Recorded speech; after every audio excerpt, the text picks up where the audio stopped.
জিবরাইল আলাইহিস সালাতু ওয়াস সালাম আমাদের প্রিয় নবীজিকে জাহান্নাম পরিদর্শন করানোর জন্য জাহান্নামের দিকে ঢুকলেন। রাসূল সাল্লাল্লাহু আলাইহি ওয়াসাল্লাম জিবরাইলের সাথে যাচ্ছেন। জাহান্নাম দেখবেন, জাহান্নামের আযাব আর গজব কেমন ব্যবস্থা আল্লাহ তাআলা করে রেখেছেন দেখার জন্য।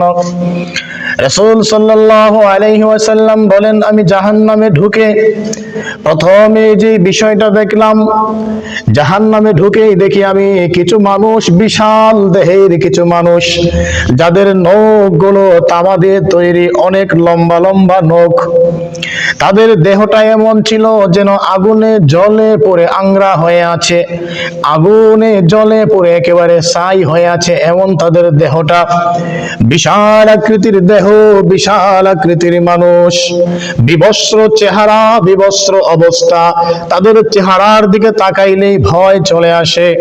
তাদের হাতে প্রচন্ড তামার নখ ছিল, প্রচন্ড ধরনের লম্বা ছিল এবং সুচালো ছিল, প্রচন্ড গরম ছিল। এই নখগুলো দিয়ে তাদের মুখের চামড়া গুলো টেনে টেনে ছিঁড়ে ফেলতেছিল, তাদের বুকের চামড়া গুলো টেনে টেনে ছিঁড়ে ফেলতেছিল। রাসূল বলেন, আমি এই দৃশ্য দেখে বড় হতবাক হয়ে গেলাম, আশ্চর্য হয়ে গেলাম। জিবরাইলকে জিজ্ঞাসা করলাম, ভাই জিবরাইল, এরা কারা যাদেরকে এমন কষ্টদায়ক শাস্তি দেওয়া হচ্ছে? জিবরাইল আমাকে বললেন, ইয়া রাসূলুল্লাহ, ইয়া হাবিবাল্লাহ, ওগো আল্লাহর রাসূল, ওরা হলো আপনার উম্মতের ওই সমস্ত মানুষ যারা দুনিয়ায় একজন আরেকজনে মৃত ভাইয়ের গোশত ভক্ষণ করত, যারা দুনিয়ায় থাকা অবস্থায় মৃত ভাইয়ের গোশত ভক্ষণ করেছে, মৃত ভাইয়ের গোশত খেয়েছে, তারা হলো সেই সমস্ত মানুষেরা। রাসূল সাল্লাল্লাহু আলাইহি ওয়াসাল্লাম জিবরাইলকে বললেন, ভাই জিবরাইল, দুনিয়ায় তো কাউকে দেখি নাই তার মৃত ভাইয়ের গোশত ভক্ষণ করতে, কিন্তু তারা আবার কারা? আমি তো কাউকে দেখি নাই মরা মানুষের গোশত খেয়েছে। আপনারা কি দেখেছেন কাউকে এমন যারা মৃত ভাইয়ের গোশত খেয়েছে? দেখেন নাই, আমরাও দেখি নাই। রাসূল বলেন, ভাই জিবরাইল, আমি দুনিয়ায় কাউকে দেখি নাই যে সে মৃত ভাইয়ের গোশত খেয়েছে, কিন্তু তারা কারা বিষয়টা বুঝলাম না, একটু খুলে বলো। জিবরাইল বললেন, ইয়া রাসূলুল্লাহ, ইয়া হাবিবাল্লাহ, আমিও জানি কোন মানুষ তার মৃত ভাইয়ের গোশত খায় না, কিন্তু বিষয়টা হচ্ছে তারা দুনিয়ায় গীবতকারী ছিল, দুনিয়ায় তারা গীবত করত, মানুষের দোষ ত্রুটি চর্চা করত। দেখবেন চায়ের দোকানে বসলে কোন বাড়ির মেয়েটা কেমন করে হাঁটে, কোন বাড়ির মেয়েটা কেমন করে সাজে, কোন বাড়ির মেয়েটা কার সাথে ঘুরতে যায়, কোন বাড়ির বউটা দেখতে কেমন, কোন বাড়ির ছেলেটা কেমন, কোন বাড়ির মাটা কেমন, এমন গীবত আছে না নাই? আছে না ভাই? আমাদের সমাজে গীবতের কোনো অভাব নাই। চায়ের দোকানে বসলে দেখবেন গীবত হয়, মুদি দোকানে বসলে দেখবেন গীবত হয়, মসজিদে বসেও দেখবেন একজন আরেকজনের গীবত করে। জিবরাইল বললেন, ইয়া রাসূলুল্লাহ, ইয়া হাবিবাল্লাহ, ওরা হলো ওই সমস্ত মানুষ যারা দুনিয়ায় থাকতে একজন আরেকজনের দোষ ত্রুটি বর্ণনা করত, দোষ ত্রুটি চর্চা করত, অর্থাৎ তারা গীবতকারী ছিল, গীবত করছিল, তারা মানুষের দোষ নিয়ে সারাক্ষণ পড়ে থাকতো। মুসল্লি নামাজ পড়তো মসজিদে গিয়ে, কিন্তু ইমামের দোষ নিয়ে পড়ে থাকতো। ইমাম কেমনে হাঁটে, ইমাম কেমনে কথা বলে, ইমাম কেমনে সালাম দেয়, ইমাম কেমনে চলাফেরা করে, ইমাম কি খাইলো না খাইলো, ইমাম কি পোশাক পরলো না পরলো, এগুলো নিয়ে তারা সারাদিন ব্যস্ত থাকে, মানুষের কাছে দোষ ত্রুটি বর্ণনা করে।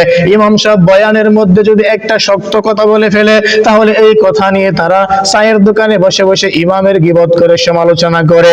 এরা হচ্ছে দুনিয়ার ওই সমস্ত মানুষ যারা দুনিয়ায় থাকা অবস্থায় মানুষের গীবত করত, মানুষের দোষ ত্রুটি বর্ণনা করত। আর আল্লাহ তাআলা এই গীবত করাকে এত বেশি অপছন্দ করেন, এত বেশি অপছন্দ করেন। আল্লাহ তাআলার কাছে এই গীবত করাটা খুব খারাপ এবং দোষের কাজ। আল্লাহ তাআলা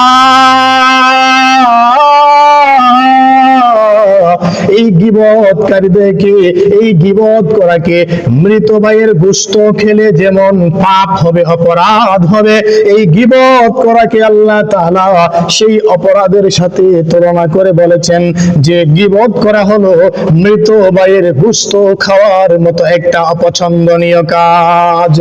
রাসূল সাল্লাল্লাহু আলাইহি ওয়াসাল্লাম বলেন গীবত হলো এমন একটা অপরাধ, আল গীবাতু আশাদ্দু মিনাজ জিনা, জিনা করলে যেমন অপরাধ হয় তার চাইতে বেশি বড় অপরাধ হলো গীবত করা।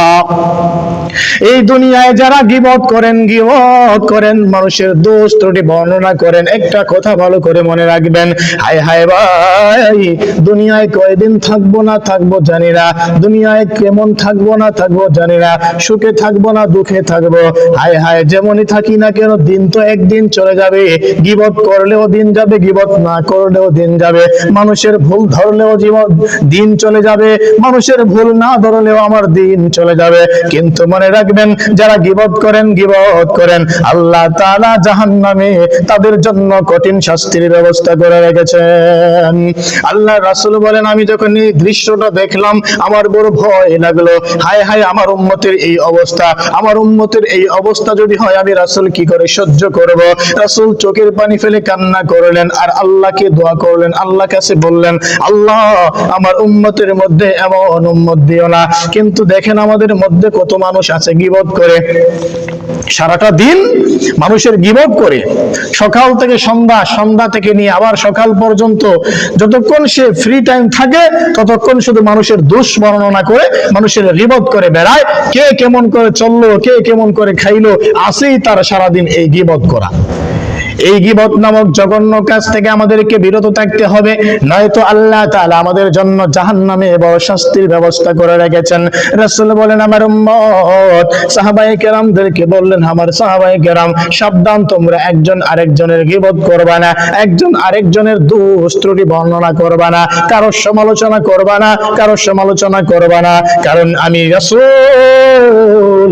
জাহান্নামে যেই দৃশ্য দেখে এসেছি আমার চক্ষু এখন পর্যন্ত ওই দৃশ্যের কথা মনে করলে, স্মরণ করলে কান্না করে।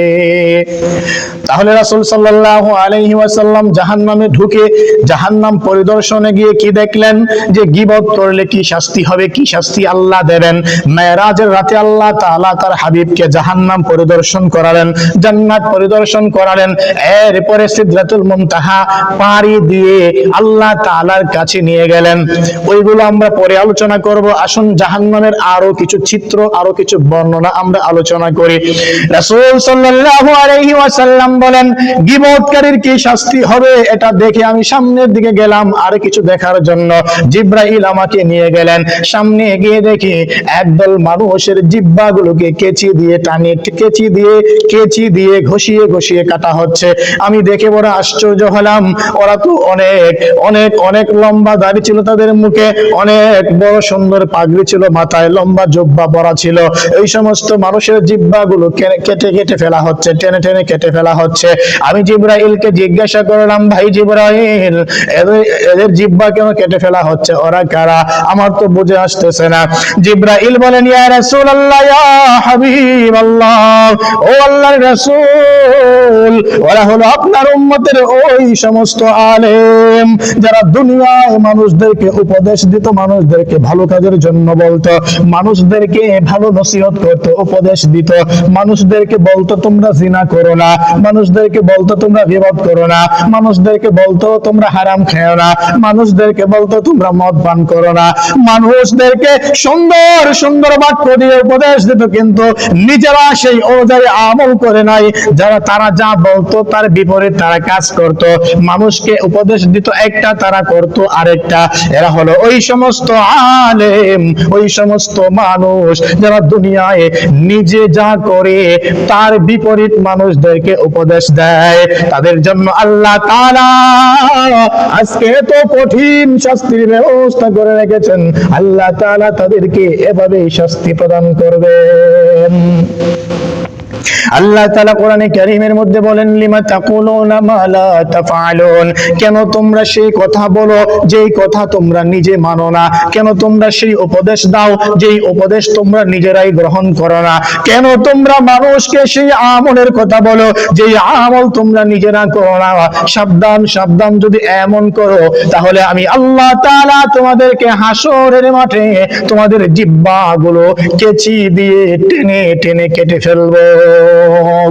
এজন্য বলি সাবধান, যারা ওয়াজ নসিহত করেন সাবধান, যারা মানুষকে উপদেশ দেন সাবধান, যারা মানুষদেরকে ভালো কাজের কথা বলেন সাবধান।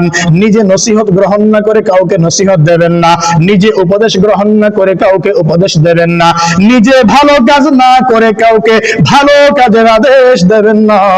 যদি আপনি এক কথা বলেন কাজ করেন আরেকটা, তাহলে শাস্তি থেকে বাঁচার কোনো উপায় থাকবে না। রাসূল সাল্লাল্লাহু আলাইহি ওয়াসাল্লাম বলেন, হে আমার সাহাবায়ে কেরাম, আমি জাহান্নামের এই দৃশ্যগুলো দেখে আসছি, সাবধান সাবধান তোমরা ভালো হয়ে যেও, সাবধান সাবধান তোমরা ভালো হয়ে চলাফেরা করবা। নিজে যেই কাজ করতে পারো না, নিজে যেই উপদেশ মানতে পারো না, সেই উপদেশ মানুষকেও দিও না। রাসূল বলেন, এরপরে আমি আরেকটু সামনে গেলাম, আরেকটু সামনে যাওয়ার পরে আমি যে দৃশ্য দেখলাম সেটা আরো ভয়ানক দৃশ্য ছিল, আরো বেদনাদায়ক দৃশ্য ছিল, আরো কঠোর এবং কষ্টদায়ক দৃশ্য ছিল। সেই দৃশ্যটা হচ্ছে বিশাল একটা রক্তের নদী, বিশাল একটা রক্তের সাগর, যেই সাগরের মধ্যে আছে পচা গলে যাওয়া রক্ত, পোজ এবং ময়লা আবর্জনা। এমন নদীর মধ্যে কিছু মানুষ হাবুডুবু খাচ্ছে, সাঁতার কাটতেছে। যখন তারা কিনারায় আসতে চায়, যখন তারা কিনারায় আসতে চায়, নদীর পাড়ে উঠতে চায়, এমন সময় ফেরেশতারা বিশাল আকৃতির পাথর দিয়ে তাদের মাথার মধ্যে আঘাত করে। বিশাল আকৃতির পাথর দিয়ে তাদের মাথার মধ্যে আঘাত করার সাথে সাথে মাথাগুলো ভেঙে চূর্ণ বিচূর্ণ হয়ে যায়, আবার মাথাগুলো একত্রিত হয়ে যায়। আবার যখন নদীর কিনারায় আসতে চায়, আবার পাথর দিয়ে আঘাত করা হয়, আবার তাদের মাথাগুলো ভেঙে চূর্ণ বিচূর্ণ হয়ে যায়, আবার মাথাগুলো একত্রিত হয়ে যায়। তাদেরকে এভাবে শাস্তি প্রদান করা হচ্ছে। রাসূল বলেন, আমার ভাই জিবরাইল, এরা আবার কারা যাদেরকে এমন ভাবে শাস্তি দেওয়া হচ্ছে? জিবরাইল বলেন, ইয়া রাসূলুল্লাহ, ইয়া হাবিবাল্লাহ, ওগো আল্লাহর রাসূল, ওরা হলো আপনার উম্মতের ওই সমস্ত মানুষ যারা সুদের ব্যবসা করত, যারা সুদের ব্যবসার সাথে জড়িত ছিল, যারা সুদের ব্যবসার মাধ্যমে মানুষের রক্তকে ঘাম করা উপার্জিত অর্থ আত্মসাৎ করে নিয়ে আসতো সুদের মাধ্যমে। সুদের মাধ্যমে যারা মানুষের ধন সম্পদ, মানুষের রক্তকে চুষে চুষে খাইতো, তাদের জন্য আল্লাহ তাআলা এমন শাস্তির ব্যবস্থা করেছেন।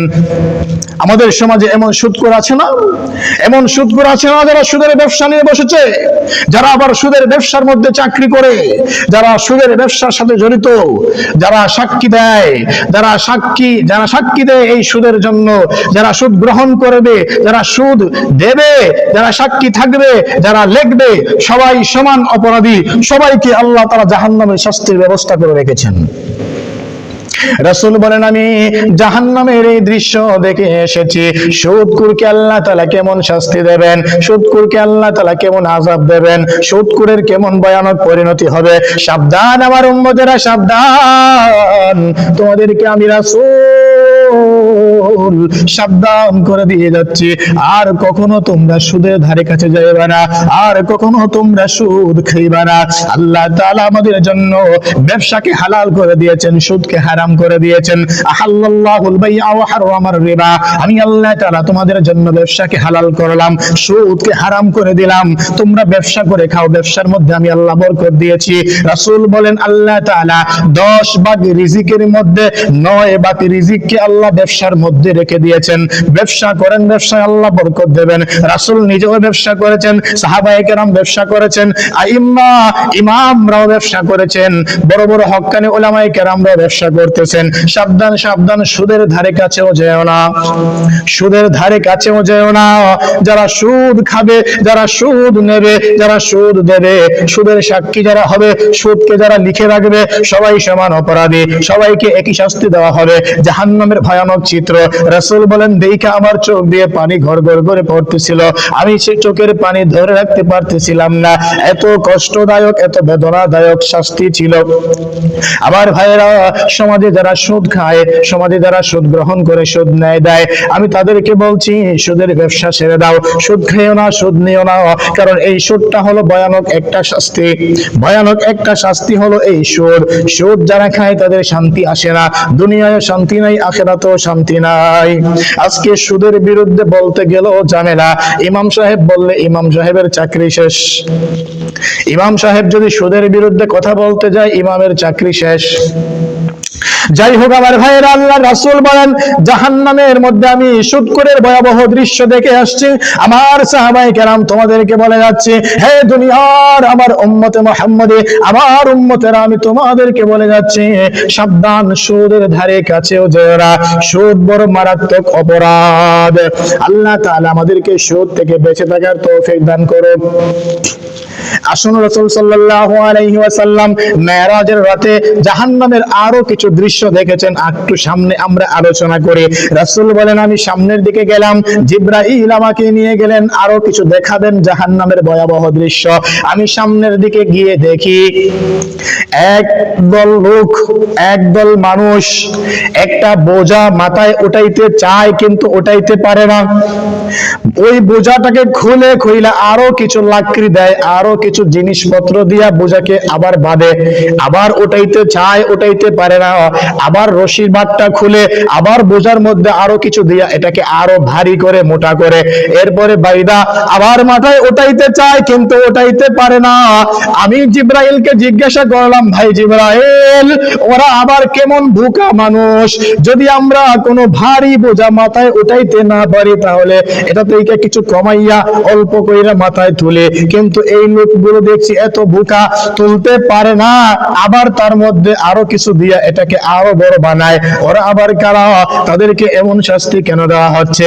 জিবরাইল বলেন, ইয়া রাসূলুল্লাহ, ইয়া হাবিবাল্লাহ, ওগো আল্লাহর রাসূল, ওরা হলো আপনার উম্মতের ওই সমস্ত মানুষ যাদের কাছে মানুষ অনেক টাকা পয়সা পাইতো, দেনা পাওনা ছিল অনেক, ঋণ ছিল অনেক, সেই ঋণগুলো পরিশোধ না করে আরেকজনের কাছ থেকে ঋণ নিয়ে আসতো। একজনের টাকাই সে পরিশোধ করে নাই, বরং আরেকজনের কাছে গিয়ে হাত পাততো, আরেকজনের কাছ থেকে দেনা করে টাকা নিয়ে আসতো। তারা হচ্ছে ওই সমস্ত মানুষ, এক ঋণ শোধ করার আগেই তারা আরেক ঋণ করে বসতো। আল্লাহ তাদেরকে আল্লাহ তাআলা জাহান্নামে এমন শাস্তির ব্যবস্থা করে রেখেছেন, তাদেরকে আল্লাহ তাআলা জাহান্নামে এমন শাস্তি প্রদান করবেন। এজন্য আমার ভাইয়েরা, যদি কারো কাছে এমন থাকে, দেনা পাওনা থাকে, পরিশোধ করে ফেলবেন। এই দেনা পাওনা নিয়ে যদি আমরা দুনিয়া থেকে চলে যাই তাহলে জাহান্নামে আমাদেরকে কঠিন থেকে কঠিন আযাবের সম্মুখীন হতে হবে, জাহান্নামে আমাদেরকে ভয়াবহ আযাবের সম্মুখীন হতে হবে। রাসূল সাল্লাল্লাহু আলাইহি ওয়াসাল্লাম জাহান্নামের দৃশ্যগুলো পর্যবেক্ষণ করে জাহান্নামে অনেক দৃশ্যগুলো দেখেছেন, সংক্ষেপে বলতেছি, বিস্তারিত বলা সম্ভব না। এবার আসুন আমরা আরেকটু সামনে আলোচনা করে। রাসূল বলেন আমি জাহান্নাম পরিদর্শন করার পরে জিবরাইল আমাকে জাহান্নামের দৃশ্যগুলো দেখানোর পরে নিয়ে গেলেন বাইতুল মুকাদ্দাসে, ফিলিস্তিনের মসজিদে আকসা। ওইখানে যাওয়ার পরে আমি রাসূল 2 রাকাত নামাজ পড়লাম। ফিলিস্তিনের মসজিদে আকসায় রাসূল গিয়ে কি বললেন? 2 রাকাত নামাজ পড়লেন। 2 রাকাত নামাজ পড়ে রাসূল মসজিদ থেকে বের হলেন। বের হওয়ার পরে যাবেন কোথায়? ঊর্ধ্ব জগতে। ঊর্ধ্ব জগতের বাহন এসে রেডি, যেটাকে আমরা বলি মেরাজ বা সিঁড়ি। সিঁড়ির মাধ্যমে রাসূল বাইতুল মুকাদ্দাস থেকে ঊর্ধ্ব জগৎ পর্যন্ত সফর করেছিলেন, আর খানায়ে কাবা থেকে বাইতুল মুকাদ্দাস পর্যন্ত বুরাকের মাধ্যমে সফর করেছিলেন। রাসূল বলেন আমি বাইতুল মুকাদ্দাসে গিয়ে 2 রাকাত নামাজ পড়লাম। 2 রাকাত নামাজ পড়ে ফেরেশতারা আমাকে ঊর্ধ্ব জগতে নিয়ে যাওয়ার জন্য সিঁড়ি নিয়ে আসলেন। ওই সিঁড়ির মাধ্যমে আমি ঊর্ধ্ব জগতে চলে যাব। রাসূল বলেন আমি যখন নামাজ শেষ করে বের হলাম, বের হয়ে দেখি আমার সামনে 3টা পাত্র এনে হাজির করা হলো। একটা পাত্র ছিল মধুর, আরেকটা পাত্র ছিল দুধের, আরেকটা পাত্র ছিল মদের বা শরাবের। রাসূল বলেন আমাকে জিবরাইল বললেন পান করার জন্য। আমি দুধের পাত্র পাত্র নিলাম, দুধ পান করলাম। জিবরাইল বলেন, ইয়া রাসূলুল্লাহ, ইয়া হাবিবাল্লাহ, আপনি পরীক্ষায় উত্তীর্ণ হয়েছেন, আপনি পরীক্ষায় ফাঁস হয়েছেন। এরপরে আমার সামনে ওই সিঁড়ি মেরাজ নামক বাহনটা নিয়ে আসা হলো, বোরাককে বাদ। এবার মেরাজের উপরে উঠলাম, যাব ঊর্ধ্ব জগতে।